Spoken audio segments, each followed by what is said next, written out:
جی السلام علیکم، امید ہے کہ آپ سب لوگ خیریت سے ہوں گے۔ وفاقی وزیر میاں جاوید لطیف صاحب نے کہا ہے کہ وہ تمام کردار جن سے غلطیاں ہوئیں وہ نواز شریف سے معافی مانگیں اور ریڈ کارپٹ بچھا کے نواز شریف صاحب کو واپس بلایا جائے۔ میاں جاوید لطیف صاحب نے اس کے ساتھ یہ بھی فرمایا کہ نواز شریف کو یہ بتائیں، یہ یقین دلائیں کہ ہم سے پہلے لوگوں سے غلطیاں ہوئیں، کہیں خدا کے لیے پاکستان واپس آ جاؤ۔ موجودہ جو حاضر سروس اداروں میں لوگ بیٹھے ہیں وہ بھی اس چیز کا اعتراف کریں کہ ہم سے جو پہلے لوگ ہیں ان سے غلطیاں ہوئیں اور نواز شریف سے معافی مانگ کے ان کو واپس لایا جائے۔ اب یہ بار بار آپ اس قسم کا بیانیہ سنتے ہیں کہ نواز شریف صاحب کو واپس لایا جائے، ان کی حکومت آئے گی تو حالات تبدیل ہو جائیں گے، نواز شریف آئیں گے تو معیشت بہتر ہو جائے گی، نواز شریف جب یہاں پہ تھے تو معیشت کی یہ حالت تھی، اب وہ چلے گئے ہیں تو معیشت ایسی ہو گئی ہے۔ لیکن حقائق کیا ہے؟ حقائق یہ ہے کہ اس وقت بھی نواز شریف صاحب کی حکومت ہے۔ جو معاشی پالیسیز آپ لوگ انجوائے کر رہے ہیں، جو اس وقت پاکستان کے اندر معاشی حالت ہے، وہ نواز شریف صاحب کی پالیسیز کی وجہ سے ہے۔ ان کے وزیر خزانہ جو ہیں اس وقت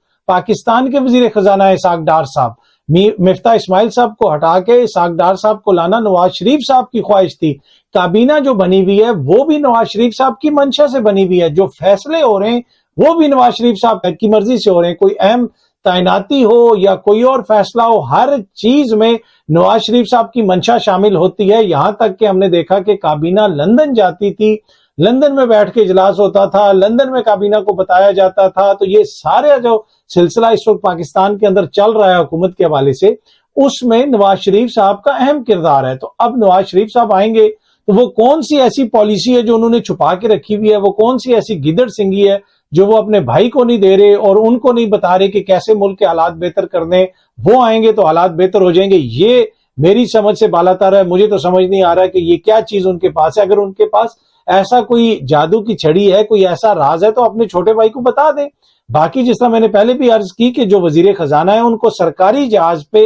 لندن سے بٹھا کے لایا گیا، اس وقت وہ عدالتوں کو مطلوب تھے، پھر ان کو عدالتوں سے ریلیف ملا اور انہوں نے آ کے یہاں پہ وزارت خزانہ کا قلمدان سنبھالا، اور وہ نواز شریف کے سمدی بھی ہیں، نواز شریف کے وزیر خزانہ بھی ہیں، نواز شریف کے بھائی کی حکومت ہے، ان کی جماعت کی حکومت ہے۔ تو معافی اگر کسی کو اس وقت مانگنی چاہیے جو حالات ہیں، تو میرے خیال میں مجھے تو یہ لگتا ہے کہ قوم کو معافی مانگنی چاہیے کہ یہ جو حکومت والے ہیں، پیپلز پارٹی اور نون لیگ جن کی حکومت ہے، یہ قوم کو معاف کر دیں۔ قوم کو جس نہج پہ لے کے آگے ہیں، اس سے آگے اب کیا رہ گیا؟ مطلب عوام کے پاس کچھ بچا ہے پیچھے؟ جو مہنگائی کی صورتحال ہے، جو دیگر ملک کے اندر اس وقت صورتحال ہے، وہ آپ کے بھی سامنے اور میرے بھی سامنے۔ اور دوسری ایک اور چیز جو بار بار حکومت والے، جو موجودہ حکومت والے کہتے تھے کہ جی عمران خان نے گروی رکھوا دیا آئی ایم ایف کے سامنے، ورلڈ بینک کے سامنے، جناب گروی رکھوا دیا ملک کو، ورلڈ بینک کے حوالے کر دیا ہمارا جو اسٹیٹ بینک ہے، اور یہ اور وہ، اس قسم کو بیانیہ آپ مسلسل سنتے ہوں گے، اور غداری کے اور کس قسم کے الزامات لگاتے تھے پارلیمنٹ کے اندر کھڑے ہو کے۔ اب اس وقت حالت یہ ہے کہ خود یہ جو اپنا بجٹ بھی پیش کر رہے ہیں وہ بھی آئی ایم ایف کی مرضی سے پیش کرتے ہیں، اگر نہیں ہوتا تو آئی ایم ایف اس کے اوپر اعتراض کرتا ہے۔ اس میں کہاں پہ وہ خود مختاری گئی؟ اور وہ جو اسٹیٹ بینک کے حوالے سے کہتے تھے کہ عمران خان نے قانون سازی کر کے جناب ورلڈ بینک کے حوالے کر دیا، تو اس کے حوالے کر دیا، آئی ایم ایف کے حوالے کر دیا، عالمی طاقتوں کے حوالے کر دیا اسٹیٹ بینک کو، تو اس قانون سازی کو آپ تبدیل کر دیتے۔ جب سے یہ حکومت میں ہیں انہوں نے اوورسیز پاکستانیوں کے ووٹ کا رائٹ واپس لیا، نیب کے قوانین میں ترمیم کی، لیکن وہ جو قانون تھا اسٹیٹ بینک کے حوالے سے، اس میں انہوں نے کوئی تبدیلی نہیں کی، وہ ادھر کا ادھر ہی ہے۔ تو وہی اگر وہ کوئی ایسی بات تھی، تو اگر خود مختاری پاکستان کی متاثر ہو رہی تھی تو وہ آپ تبدیل کر دیتے۔ اچھا، جہاں تک آئی ایم ایف کا تعلق ہے، آئی ایم ایف کو پاکستان کے حالیہ بجٹ پر کیا اعتراضات ہیں؟ یہ ہے آپ کی خود مختاری کا لیول۔ یہ بی بی سی رپورٹ کر رہا ہے کہ آئی ایم ایف باقاعدہ بیان دے کے کہہ رہا ہے کہ ہمیں اس بجٹ کے اوپر یہ اعتراضات ہیں۔ تو ماضی میں یہ کہتے تھے کہ جناب جو ہے ہماری خود مختاری متاثر ہو گئی، اور بی بی سی رپورٹ کرتا ہے کہ پاکستان میں جو آئی ایم ایف کے نمائندے ہیں انہوں نے یہ کہا کہ وفاقی حکومت کی جانب سے تجویز کردہ ٹیکس ایمنسٹی اسکیم کو نقصان دہ مثال قرار دیتے ہیں، اور انہوں نے کہا کہ آئی ایم ایف پروگرام کی بنیادی شرط کی خلاف ورزی بھی ہے یہ، ٹھیک ہے۔ دوسری جانب انہوں نے یہ بھی کہا کہ وفاقی حکومت کی جانب سے آئندہ مالی سال کے لیے پیش کیے جانے والے بجٹ میں ٹیکس کے نظام کو پھیلانے کے موقع کو ضائع کیا گیا۔ اس کے ساتھ ساتھ انہوں نے یہ بھی کہا کہ توانائی کے شعبے کے لیے لیکوڈیٹی دباؤ سے نمٹنے کے لیے کیے گئے اقدامات کو بجٹ کی وسیع حکمت عملی کا حصہ بنایا جا سکتا ہے۔ تاہم ان کا کہنا تھا کہ آئی ایم ایف استحکام برقرار رکھنے کے لیے پالیسیوں پر بات چیت میں مصروف ہے۔ تو یہ حالت ہے کہ آپ کے بجٹ کے اوپر بھی آئی ایم ایف بتا رہا ہے کہ کیسا بجٹ ہونا چاہیے، کیسا نہیں ہونا چاہیے، آئی ایم ایف سے ڈیل آپ کی ہو نہیں پا رہی، تو اب وہ جو بیانیہ تھا خود مختاری والا وہ کدھر گیا، وہ کہیں پہ ہمیں نظر نہیں آ رہا۔ باقی حالات یہ ہیں ملک کے اندر، یہ سامنے آپ ڈان کی خبر دیکھ سکتے ہیں۔ ڈان کی خبر ہے کہ کچھ صحافیوں کے خلاف مزید مقدمات وغیرہ درج کیے گئے ہیں، جس میں صابر شاکر صاحب ہیں، موہت پیرزادہ صاحب ہیں، اور اس ڈان کی خبر کے اوپر ایمنسٹی انٹرنیشنل نے کوٹ کر کے ٹویٹ کیا کہ پاکستان کے حوالے سے ان کو سنگین قسم کے خدشات ہیں، وہاں پہ انسانی حقوق کی خلاف ورزیاں، آزادی رائے کے حوالے سے جو تحفظات کا اظہار کیا ہے اپنا ایمنسٹی انٹرنیشنل نے۔ انہوں نے کہا کہ at least 7 journalists and commentators have been charged with offences against the state, وہ اینٹی ٹیرر کے لاز کا استعمال کر کے، اور انہوں نے کہا کہ جس طریقے سے یہ جو anti terrorism act has been criticised for sweeping powers given to the police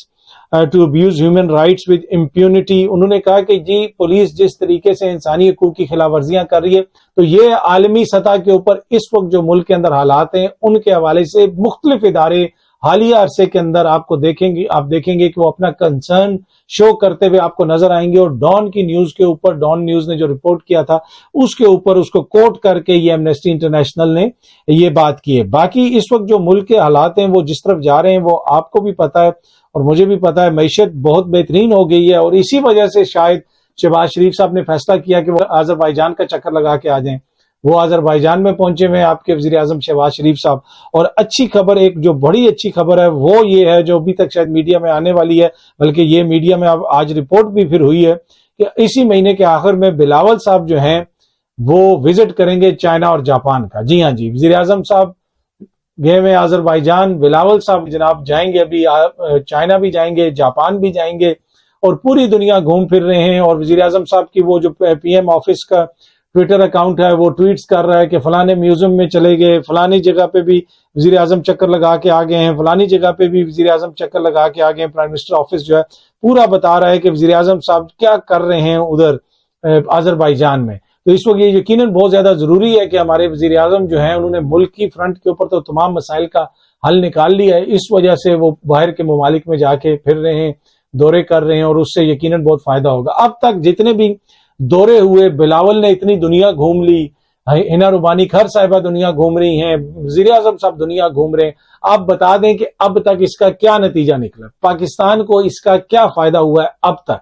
اب کوئی بھی مجھے بتا دے کہ آئی ایم ایف کو ہم نے کنونس کر لیا، عالمی سطح کے اوپر انویسٹمنٹ ہمارے اندر بہت زیادہ آ گئی پاکستان کے اندر، یہاں پہ تو حالت یہ ہے کہ جو اوورسیز پاکستانی پیسے بھیجتے ہیں اس میں بھی کمی آ گئی۔ باقی بجٹ جو آپ کا کس طرح ہے اس کے اوپر جو باتیں ہو رہی ہیں، آئی ایم ایف جو باتیں کر رہا ہے وہ بھی آپ کے بھی سامنے اور میرے بھی سامنے ہے۔ یہ لوگ ایک وقت لے کے جنیوا بھی گئے تھے کہ عالمی دنیا جناب پلیج کر رہی ہے پاکستان کے لیے اربوں ڈالر، اور وہاں سے بڑی جناب خبریں آئی تھی اور بڑی باتیں کی گئی تھی کہ 9 ارب ڈالر جو ہے وہ تقریباً پلیج کر دیا گیا۔ ابھی تک بتا دیں اس میں سے کتنا پیسہ ہے،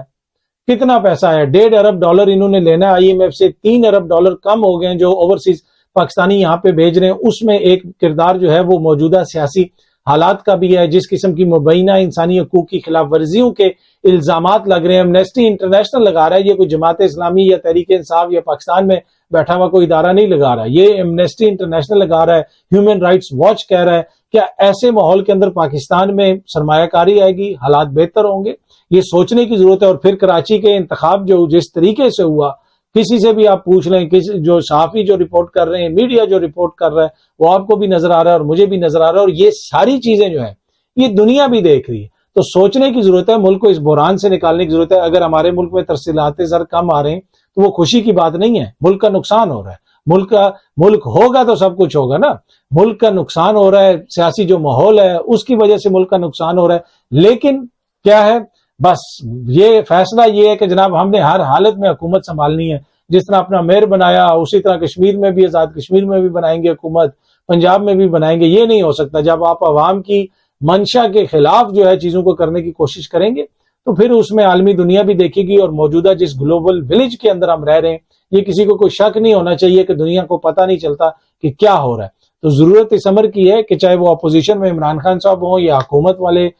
معزز جو اتحاد ہے وہ دوست ہوں، سب کو سوچنے کی ضرورت ہے، کسی نتیجے پہ پہنچے، ملک کو آگے لے کے چلیں۔ 1 سال سے ملک بحرانی کیفیت کا شکار ہے، اور جس طریقے سے اب چیزیں ہو رہی ہیں، الیکشنز ہو بھی گئے تو اگلے 5 سال تک بھی پاکستان کے اندر ایسی صورتحال رہے گی، ایسا ہی بحران رہے گا۔ ایسی صورتحال میں، ایسے بحران میں جب ملک کی سب سے بڑی عدالت کے فیصلوں پہ عمل درآمد نہیں ہوتا، چیف جسٹس صاحب جناب وکیلوں کو کہہ رہے ہیں کہ صبر کریں، ذرا صبر کریں، ہم پتہ کراتے ہیں، جب آپ کے آئینی اور جمہوری حقوق کی یہ حالت ہو جائے تو پھر ہم کس طرح یہ ایکسپیکٹ کر سکتے ہیں کہ باہر کے ملک سے آ کے لوگ انویسٹمنٹ کریں گے، باہر سے ہمارا ڈالر آئے گا اور پاکستان ترقی کرے گا؟ سب کو سوچنے کی ضرورت ہے، اس لیے کہ یہ کوئی میرے لیے یا کسی جماعت کے لیے یا کسی شخصیت کے لیے نہیں،